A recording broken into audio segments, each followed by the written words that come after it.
दोस्तों, आज मैं आपके लिए एक हॉरर और आपराधिक कहानी लेकर आई हूँ जिसका शीर्षक है सविता। तो चलिए शुरू करते हैं। एक गांव के छोटे से घर में 9 वर्षीय लड़की सविता रहती थी।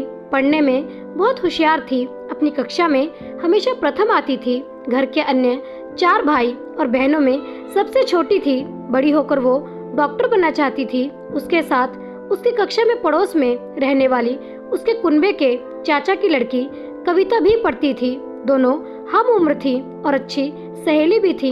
लेकिन कविता पढ़ाई में बहुत नालायक थी। वो सविता से एकदम विपरीत थी। पढ़ाई में उसका बिल्कुल भी मन नहीं लगता था। बड़ी ही मुश्किल से वो पास हो पाती थी। रोज कोई न कोई अध्यापक उसके घर उसकी शिकायत लेकर पहुंच जाता। उसके अध्यापक और घर वाले भी उसको सविता की तरह बनने को कहते रहते थे। यह सब बात कविता के दादाजी को पसंद नहीं थी। इस वजह से वो सविता से हमेशा चिड़े चिड़े से रहते थे। जब भी कोई उनके आगे सविता की तारीफ करता तो वो उसको डांट कर भगा देते थे। लेकिन कविता की दादी सविता को पसंद करती थी। कविता की दादी बीमार रहती थी, इसी वजह से वो खाट पर पड़ी रहती थी। कविता की दादी जब भी उसे कुछ काम करने को कहती तो वो मना कर दिया करती थी और खेल में लगी रहती थी। लेकिन सविता जब भी उनके घर आती तो वो कभी कविता की दादी को किसी भी कार्य के लिए मना नहीं करती थी। उनका घर छोटा मोटा काम कर दिया करती थी, इसलिए वो सविता से हमेशा प्रसन्न रहती थी। लेकिन कविता के दादाजी का इसके विपरीत व्यवहार था। इसी तरह समय बीता और सविता कक्षा 5 में प्रथम आई, लेकिन कविता फेल हो गई। सविता के घर के सभी लोग खुश थे। उन्होंने आसपास की जगह मिठाई बांटी। जब सविता मिठाई लेकर कविता के घर गई तो उसको घर में घुसते ही कविता के दादाजी मिले। उसने उनको मिठाई देने के लिए डब्बा आगे बढ़ाया तो उन्होंने गुस्से में डब्बा उसके हाथ से लेकर दूर फेंक दिया। सविता बहुत डर गई और वहां से भागकर अपने घर आ गई। कुछ दिन बाद कविता की दादी की बीमारी के कारण मृत्यु हो गई। सभी बड़े बूढ़े आदमियों ने गांव के ही शमशान में ले जाकर उनका अंतिम संस्कार कर दिया। सभी उनका संस्कार करके चले गए, लेकिन कविता के दादाजी वहीं रुके रहे। फिर देर रात वापस आते ही अपने कमरे में जाकर उन्होंने दरवाजा बंद कर लिया। वो 2 दिन तक वो अपने कमरे से बाहर नहीं निकले।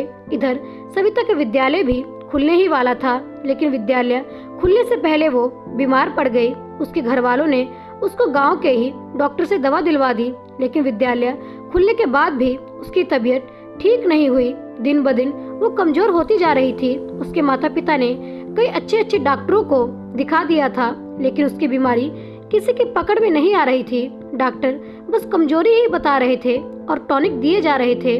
कभी कभी लगता कि वो ठीक हो रही है, लेकिन अचानक खड़े खड़े ही गिर जाती थी। धीरे धीरे वो कमजोरी के साथ साथ चिड़चिड़ी भी होती जा रही थी।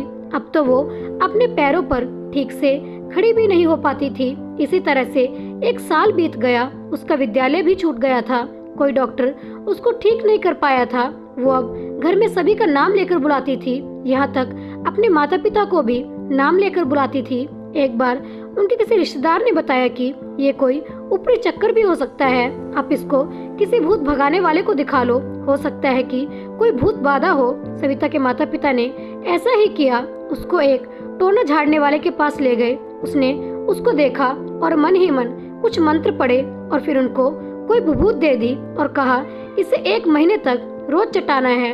धीरे धीरे 1 महीना भी बीत गया, लेकिन ढाक के वही 3 पात अर्थात वो वैसी ही रही। उस पर उसका कोई असर नहीं पड़ा। वो अब बिल्कुल मरणासन अवस्था में आ गई थी। एक दिन सविता के चाचा अजीत, जो बाहर किसी दूर के शहर में नौकरी करते थे, वो छुट्टियों पर अपने घर वापस आए। आते ही उनको सविता की हालत का पता चला तो वो सीधे उसके घर चले आए। आते ही उनको एहसास हो गया कि यहाँ कोई भूत बाधा है, क्योंकि वो नौकरी के साथ साथ भगवान की भक्ति भी किया करते थे। साथ ही उन्हें सिद्धि भी प्राप्त थी, लेकिन वो ये सब अपने तक ही रखते थे। घर में किसी को उनकी सिद्धि का पता नहीं था। सविता के पास जाकर उन्होंने उसकी हालत देखी। तुरंत उन्होंने घर वालों से कुछ आवश्यक वस्तुओं को मंगवाया। सामान के आते ही उन्होंने अंदर से कमरा बंद कर सभी से कहा कि चाहे कुछ भी हो जाए कोई अंदर नहीं आएगा। अब उन्होंने अपनी साधना शुरू करी। जैसे जैसे उनकी साधना बढ़ती जा रही थी, वैसे ही धीरे धीरे सविता के चिल्लाने की आवाज भी बढ़ती ही जा रही थी। अजीत के मुंह और नाक से खून तक आने लग गया। किसी ने उस पर बहुत ही भयानक और जानलेवा तंत्र किया था। फिर अचानक ही सविता की आवाज बदलने लगी। अजीत बोले, कौन है तू? कहाँ से आई है? क्यों आई है? इतने में सविता बोली, इतने सवाल एक साथ क्यों पूछ रहा है रे अजीत? एक एक करके पूछ। अजीत बोला, मेरा नाम कैसे जानती है? नाम बता अपना, वरना तुझे इतना मारूंगा कि यही तेरा पेशाब निकल जाएगा। इतना सुनते ही वो बोली, नहीं ऐसा न करना, मैं सब बताती हूँ। मैं तेरी चाची कुमुद हूँ। इतने में अजीत बोला, तुम तो पिछले साल ही गुजरी थी, फिर इस पर क्यों आई हो? वो बोली, मैं इसको मारने आई हूँ। लेकिन क्यों? क्या बिगाड़ा है इसने तुम्हारा? और तू क्या सोचती है मेरे रहते ले जाएगी इसको क्या तू? वो बोली, मुझे तो इसे ले जाना ही होगा, वरना वो मुझे बहुत मारेगा। कौन मारेगा? अजीत बोला, इसका बाबा, उसी ने मुझे इस पर छोड़ा है। मेरी मजबूरी थी इस पर आने की। उसने कैसे किया यह सब? तब कुमुद बताती है, कविता के दादाजी की नफरत सविता के लिए बहुत ज्यादा बढ़ गई थी। वो अपने कमरे में अकेले में तांत्रिक साधना किया करते थे। सबको उन्होंने अपने कमरे में आने से मना किया हुआ था। उनको गवारा नहीं था कि कोई उनके साधना के बीच आए। जिस रात मुझे शमशान में जलाया गया, वो वहीं रुक गए। उन्होंने काफी देर तक वहाँ तंत्र साधना करके मेरी आत्मा को एक बोतल में कैद कर अपने घर ले आए। फिर 2 दिन तक मुझ पर तांत्रिक साधना करके बहुत कष्ट दिए। वो मुझे सविता के अंदर जाकर उसको मारने को कह रहे थे, लेकिन सविता मुझे बहुत पसंद थी, इसलिए मैं उसको नहीं मारना चाहती थी। फिर उसने मुझे 2 दिन तक इतने कष्ट दिए कि मुझे हार मानकर सविता के शरीर पर कब्जा करना ही पड़ा। जब तक मैं इसको नहीं मार दूंगी, तब तक वो मुझे आजाद नहीं करेगा और मुझको कष्ट देता रहेगा। लेकिन अजीत ने कुमुद को धमकी दी कि अगर तू अब इस बच्चे को छोड़कर नहीं गई, तो मैं तेरी आत्मा को इतना सताऊंगा कि तू जलबीन मछली की तरह तड़पती रहेगी।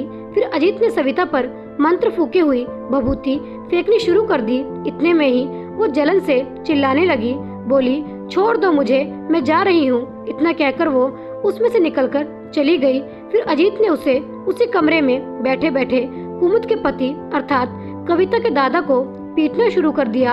अजीत सविता के घर में अपनी तंत्र साधना के बल पर कविता के दादा को उठा उठाकर पटकने लगे। यहीं बैठे बैठे अजीत ने उनकी बुरी तरह पिटाई कर दी। इधर सविता की जान तो उसके चाचा अजीत ने बचा ही ली थी, लेकिन इतने दिनों में उसकी हालत काफी नाजुक हो चुकी थी। अब उन्होंने बाहर आकर कहा कि अब ये खतरे से बाहर आ चुकी है। फिर उन्होंने घर के लोगों को सभी बात बता दी।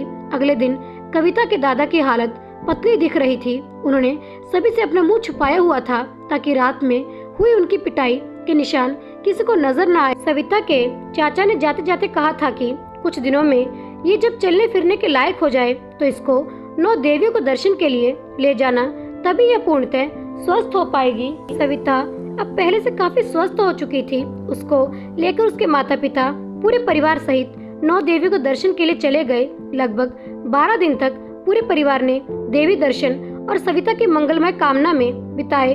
जब तक वो वापस आए, सविता की हालत में काफी सुधार आ चुका था। अब वो सविता की देखरेख अच्छे से करने लगे। इसी तरह उसको विद्यालय से दूर 2 वर्ष बीत चुके थे। 2 वर्ष बाद उसको विद्यालय में कक्षा 6 में दाखिल कराया गया, लेकिन हमेशा प्रथम आने वाली सविता अब पहले की तरह होशियार नहीं रह गई थी। अब उसको कुछ याद भी नहीं रह पाता था। अब वो कक्षा में फेल होने लगी थी। वो बहुत कोशिश करती थी पढ़ाई करने की, लेकिन उसका मन अब पहले की तरह पढ़ाई में नहीं लग पाता था। बस किसी तरह कई प्रयास में वो विद्यालय से बेमुश्किल कक्षा 12 तक ही पढ़ाई कर पाई। तब तक वो शादी के लायक हो गई थी और इसके माता पिता ने उसका विवाह कर दिया। जिस लड़की की इच्छा एक डॉक्टर बनने की थी, जो लड़की हमेशा प्रथम आती थी, एक इंसान की बेवजह की नफरत ने उसका सपना उससे छीन लिया और यहीं पे यह कहानी समाप्त हो जाती है। तो दोस्तों, आपको हमारी आज की कहानी कैसी लगी? अगर सच में एक कहानी आपके दिल को छू गई है तो कृपया जाने से पहले मेरे चैनल को लाइक, सब्सक्राइब और शेयर करके मेरा प्रोत्साहन बढ़ा दें। आपका बहुत धन्यवाद होगा। कहानी सुनने के लिए आपका बहुत बहुत धन्यवाद। मिलते हैं अगली कहानी के साथ। तब तक के लिए आप सभी को मेरी तरफ से हर हर महादेव।